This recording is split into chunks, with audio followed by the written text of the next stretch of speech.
Hi everyone, I'm Caleb Foster and I'm the winemaker here at Bookwalter, and the end of our bottling day, and I'm taking a moment here to taste some wines in barrel. And I wanted to share a little bit about this beautiful Dargaud-Jaegle barrel and tip my hat to Ed Schultz and my dear friends Marcel and his son at Dargaud-Jaegle in Burgundy.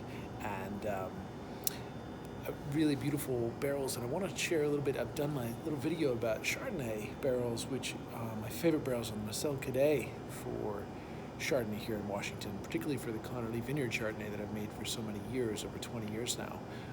The Marcel Cadet has stood out as my favorite, and now I want to share a little bit about a barrel I'm trying out here with Ed's recommendation, which is the Selection 4. And that's this barrel here. It is the lovely Selection 4, and I've got it on a Walla Walla Valley Pinot Noir, which I really love. It's the Alderbanks Vineyard, and it's a really, really pretty wine that I think has, well, I know it's got ageability. It's got a really fun backstory. But before I get to that, smell the wine. You know, it's got that classic beautiful Marionberry and ripe black cherry.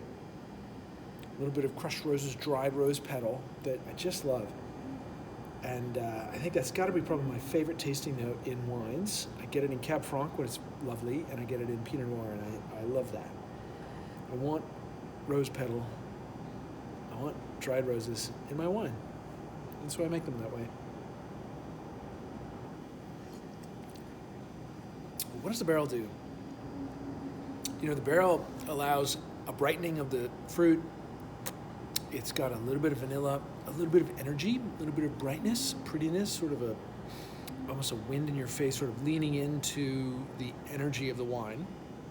And it allows the fruit really to shine the way a barrel is supposed to. Not all barrels do. But unlike many barrels, this barrel does not get in front of the wine. It gets under the wine and lifts it. And it really is fascinating that way. So, quite honestly, I didn't do the homework. I don't know exactly what Selection 4 is. I trusted Ed and I put the wine in the barrel. I love the Dargaud-Jaegle wood selection, the barrel making, it's extraordinary. And I make just a wee bit of Pinot. But boy, this shines.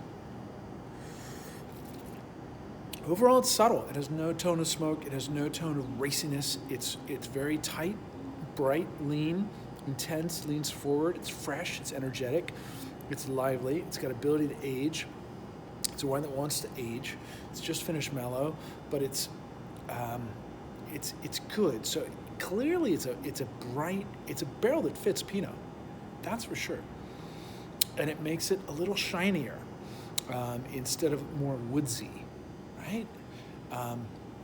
Less earthy, more sunshine, more lemon, almost lemon verbena, more sort of sun herb garden. Quite pretty. So I approve. Particularly good for Pinot. This Walla Walla Pinot is medium pH 3.5, medium acid. It's not big. It's maybe 5 or 6 grams at harvest, maybe 6 or 7 grams at harvest. Grams per liter sulfur, of equivalent sulfur. It's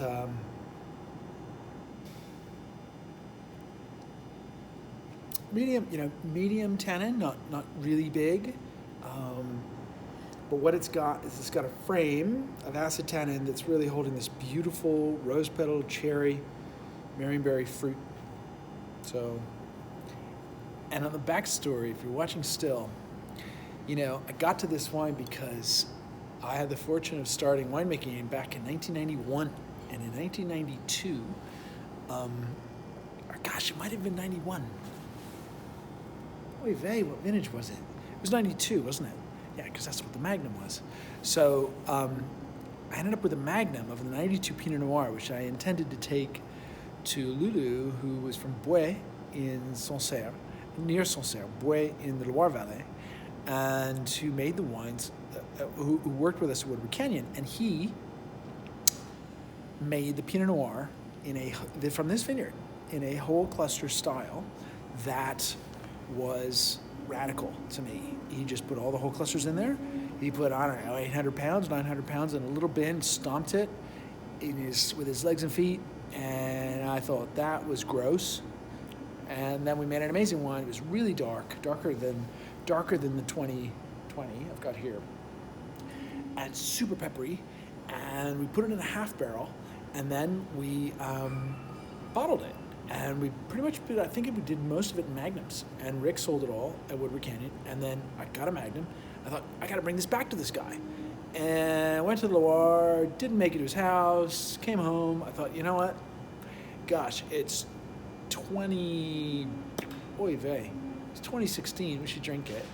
So we drank it for Christmas, and wow, here is a 25-year-old wine. Boy, was that good. I mean, it was really, really good.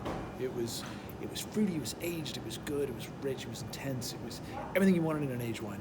So there was. I had to go back to the vineyard, I had to make it again. Hence, this wine.